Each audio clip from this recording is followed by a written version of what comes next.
This is the UK's first geothermal energy plant, which recently began producing renewable electricity in Redruth, Cornwall. So we drilled down to 5 kilometres here beneath the ground, and that water down there is very hot. It's about 200 degrees C, and we use that to drive a steam turbine, which you can see behind me here. And the neat thing about it is that steam is running 24/7. Yeah? So we are constantly producing renewable energy from beneath the ground. The hot brine that provides the geothermal power also contains some highly valuable minerals.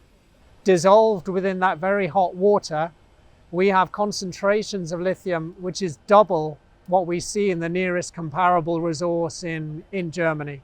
So we're really in a tremendous place with this lithium resource. We can produce a lot of lithium in a sustainable manner, and that's where the APC came in and helped fund the additional lithium plant that we've also launched today. So how does a hot brine get turned into lithium carbonate? So after the liquid has been adjusted for pH balancing, we then bring it through this filter press. That's taking any items of debris out at quite a coarse level. And then we go through this unit, which is called a reverse osmosis unit. And that puts the brine through under pressure and ends up with a very, very pure water.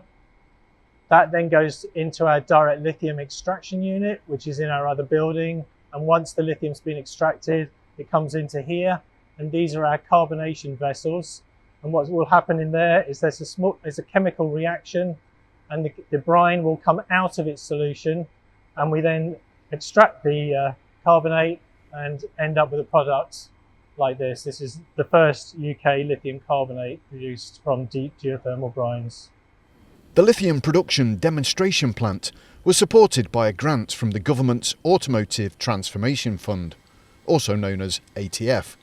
But why didn't Geothermal Engineering just get private equity funding? When you're doing something for the first time, it's always quite difficult to get that funded. You know, people don't necessarily believe you, they don't trust the risk. They say, yeah, okay, great, we love it, but we'll fund you when you've done one. So it's all of that chicken and egg scenario, which has taken a long time to get through all those hoops. Well, we've been able to help Geothermal Engineering Ltd with a number of programs through the ATF to help them with some of their early feasibility studies and to support some of the pilot activities that you see here today. So how important is the government funding facilitated by the Advanced Propulsion Centre in partnership with the Department for Business and Trade and Innovate UK for innovative startups? It's fundamental. So it's not that private investors don't want to invest. They really like this new world of sustainable lithium and, you know, renewable baseload power. They really want to get into it. But, you know, they are investing with private people's money, and therefore they need to see that it works in practice before they really commit substantial amounts of capital. The APC, they have been excellent. They helped us in the early stages when we were looking at what they'd call a feasibility study for the lithium. And then they helped us fund the 100 tons per annum unit. So at about 50% of that funding, which was excellent. And then hopefully when we move over to 2,000 tons per annum, they will also help us towards that target. Obviously, at each stage of the process, it gets easier for us to attract much more private funding. So as we get bigger, the APC funding gets less. But it's been instrumental in getting this project running. The Automotive Transformation Fund team take a strategic view by supporting entire value chains, not just individual projects. Where the APC is doing a really good job is trying to develop a whole supply chain in the UK. It's all very well for us to produce what's called technical grade lithium carbonate here, but it has to go somewhere. Yeah?